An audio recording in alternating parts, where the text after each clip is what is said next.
आवश्यकता है, बिल्ली को आवश्यकता है फूड की। अब हमें सरवाइव करने के लिए खाने की जरूरत होती है, पानी की जरूरत होती है, हवा की जरूरत होती है। यहाँ पे जो बिल्ली है, जो कैट है, उसकी नीड है फूड।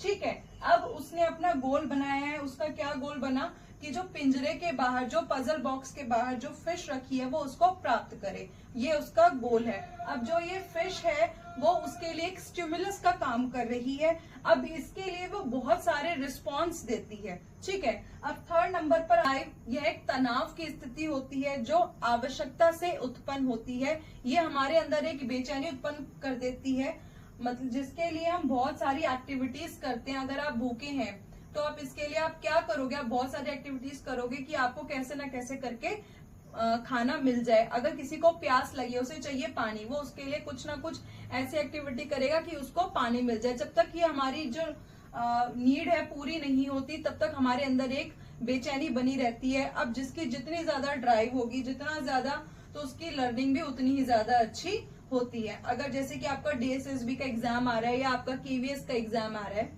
ज्यादा आपकी हायर ड्राइव होगी, आपकी लर्निंग उतनी ही ज्यादा होगी। ठीक है, अब फोर्थ नंबर पर आता है ब्लॉक। अब यहाँ पे जो ब्लॉक है वो क्या है, पिंजरा, यानी कि पिंजरा जो है वो बंद है। अब उसे उससे बाहर निकलना है। अब उससे बाहर निकलने के लिए वो बहुत सारे रैंडम रिस्पॉन्स करती है। क्या करती है, वो उसके अंदर उछलती है, कूदती है, झटपट कैसे ना कैसे करके वो ये सोचती है कि मैं किसी ना किसी तरीके से इस पिंजरे से बाहर निकल जाऊं। अब बाय चांस क्या होता है, उसका पैर सिटकनी के ऊपर पड़ता है और दरवाजा खुल जाता है, जिससे उसे सक्सेस मिलती है और वो बाहर निकल जाती है। अब जो उसका गोल था उसको उसने अचीव कर लिया। उसका गोल क्या था कि कैसे ना कैसे करके अपने भोजन को प्राप्त करना, उसको उसने क्या कर लिया, अचीव कर लिया। जब उसने अपने गोल को अचीव कर लिया तो उसे क्या मिली, सेटिस्फेक्शन मिली। अब सेटिस्फेक्शन मिलने के बाद इसी जो ये एक्सपेरिमेंट था, जो उसको पिंजरे के अंदर डाला गया था, इसको दोबारा से रिपीट करवाया गया। अब रिपीट करवाने पर हम